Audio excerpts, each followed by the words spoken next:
I tried living like a local Filipino for 7 days with no luxury, no excuses, and what I experienced completely changed the way I see life. On the first day, I set aside all my comforts: no private car, no fancy restaurants, no shopping malls. Instead, I stepped into the rhythm of everyday Filipino life, starting with a visit to a sari-sari store. Those tiny neighborhood shops where you can buy everything in small portions, from instant coffee in sachets to a single egg. It was eye-opening because I realized how much these small stores are the lifeline of every community, not just for convenience, but also for connection. People don't just buy things there, they stop, they talk, they share stories. Already, I could feel the warmth of community that many of us miss in big cities.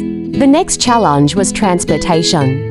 Forget taxis and private rides. I hopped on a jeepney, the most iconic ride in the Philippines. With its colorful designs, loud music, and crowded seats, it was more than just a way to get around. It was an experience. At first, I felt out of place, unsure how to pay, where to pass the coins, or when to say para to stop. But locals helped me instantly, passing my fare with a smile, giving me tips without hesitation. By the end of the ride, I felt like I belonged, even if only for a moment. Public transport here isn't just about getting from point A to B, it's about trust and cooperation. Everyone is part of the system, and everyone helps each other.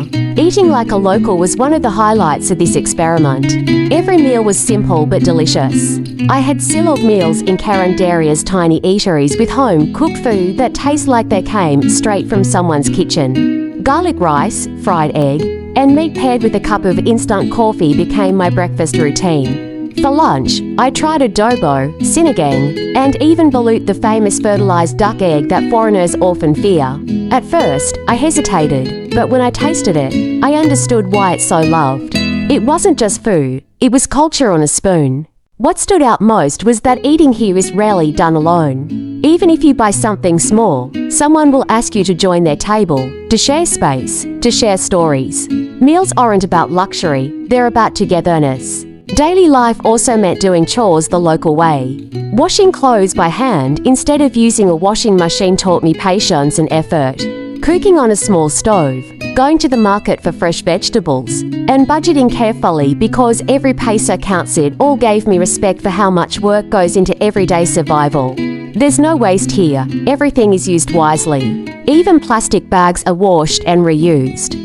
Filipinos know how to stretch every resource, and it made me rethink how careless I often am with mine. But what really surprised me was how much joy there was in this lifestyle. In the evenings, neighbors gathered outside their houses, sitting on plastic chairs, chatting, laughing, and sometimes singing karaoke. Kids played on the streets with makeshift toys, running barefoot yet smiling as if they owned the world. Strangers greeted me with "Kumusta" and treated me like a friend even though they had just met me. Despite having less, people seemed to smile more, laugh louder, and live lighter. It made me realize that happiness isn't about luxury, it's about connection, gratitude, and community. Of course, it wasn't always easy. The heat was intense, and without air conditioning, I had to get used to electric fans and cold showers. The streets were busy, noisy, and sometimes chaotic. Budgeting my money carefully was stressful, and the simplicity of meals sometimes made me crave the variety I was used to.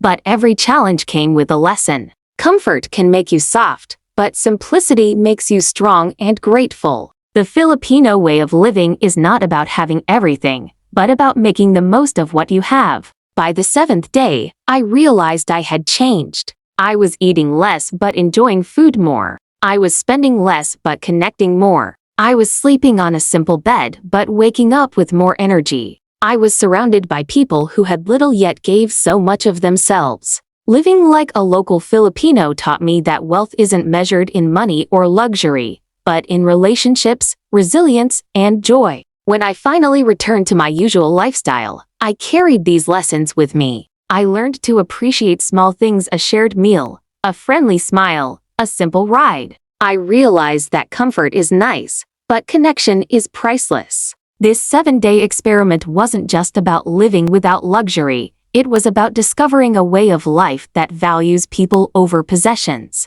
And that, I believe, is the true Filipino way.